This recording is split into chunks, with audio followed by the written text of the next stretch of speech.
Okay, hello my friend, and welcome to Best Billiards LV in Las Vegas, Nevada. I'm Max Eberle, and I'm going to be walking you through a break and run out in 10 ball. So we'll start with the break. And this time, even though I've had a good break from over here, I'm just going to go dead center. This is actually a really good spot to break from in 10 ball. The energy goes evenly into the rack, and it's a good place to control the cue ball from. And I'm going to just try to hit dead center right on that line between the center of the one ball and the center of the cue ball.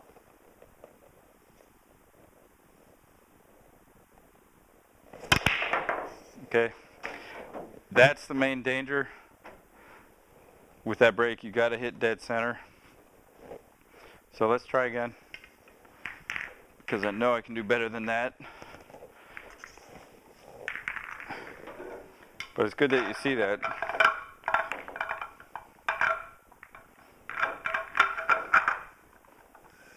I'd like to go back and look on the tape and see if that was my lineup or my stroke.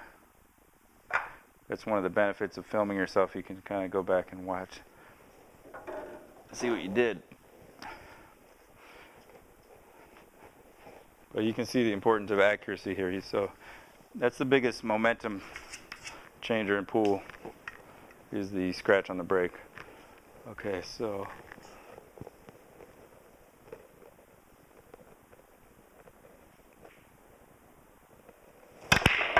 okay, much better. Hit it pretty solid, came back past the side pockets with a little bit of top twist so the cue ball stops. And look at this, beautiful. Okay, nice angle on the one, which is good because two ball's blocked over here by the 5. And the angle I have, it's kind of an automatic. If I use a little bit of topspin, it's just going to float down this way and get me on the 2. And even if, whether I'm here, or even straight, if I was straight, I could use low right, which will bring me back this way for the 4.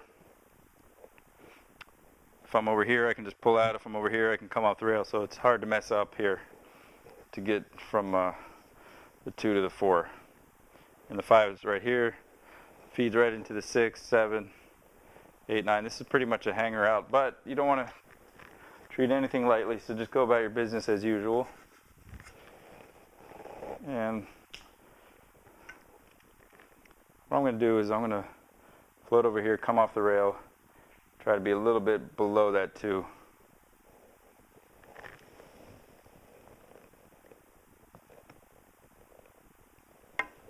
That was about a half a tip right, not even a half a tip. Okay, so I didn't get where I wanted, but like I said, I had good speed, and I'm fine anywhere over here, although sometimes, you know, you're not going to be too happy with this kind of shape. I was really off. If you really think about it, I was off by like 8 inches here. So that could have been better. But I have a perfect angle. Straight's pretty good. If I'm on this side of the 4, that's good, because then I can draw back down here. So you want to come back, look exactly where you want to be. Come over here, and pretty much the straight top follow will get me right there. Actually, a little put on. Okay, so maybe I didn't need that left. Alright, so draw is out of the question. It brings me too close back to the 5. I could always draw back just a little bit though, so I'll draw back into here.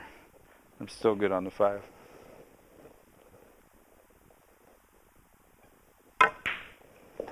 Okay, pretty fast table. So now this ball is pretty thin, so I'm gonna hit this ball as soft as I can and really focus on my direction. Try to get a nice line in here to be perfect on the 6 ball. So that's what I'm doing. Once I find out where I want to be, then my eyes will automatically see this line. And you got to gauge how fast the ball is coming off. It'll come pretty fast off of one rail. So here we go. High, a little bit of left, and just float it.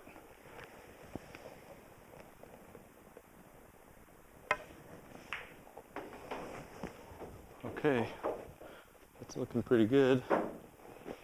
Okay, now I have a little angle. I can do a couple things. I could just draw back. If I'm right next to the rail, I have an angle on the 7 to come out here. Or I could hit a little bit harder and come off the rail, back out here so I can play another similar shot to get on the 8. Which, you know, I'll just go ahead and do that with low right, about a 2 tips low, half a tip right. Actually, you know what? About a half a tip low and a half a tip right. Hit it pretty hard. Pop it off the rail. I didn't have a whole lot of angle. Okay, it's hard to go wrong here. If I'm down here too far, I can easily float up for the 9.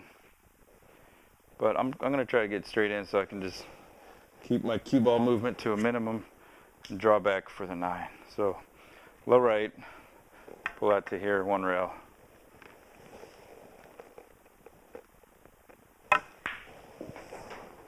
Okay, see, okay, I did hit it too soft.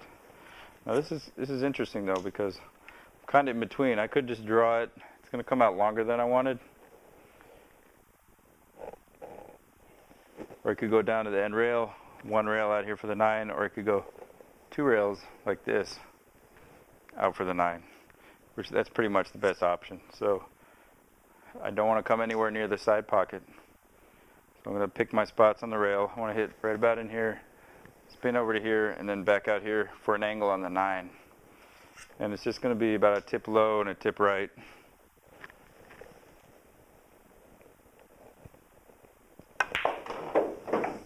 Okay, nowhere near the side. I wanted to hit it harder, but it's hard to go wrong anyway.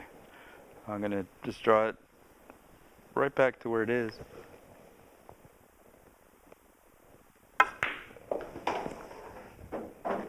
Alright, that was okay because I'm still off the rail enough.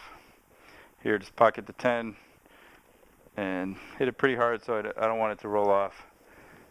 Put the cue ball right to there.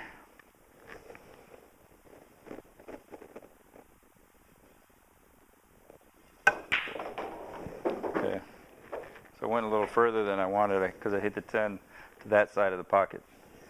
But the main thing is that you make it and you don't get close to scratching. Okay, see you in the next rack.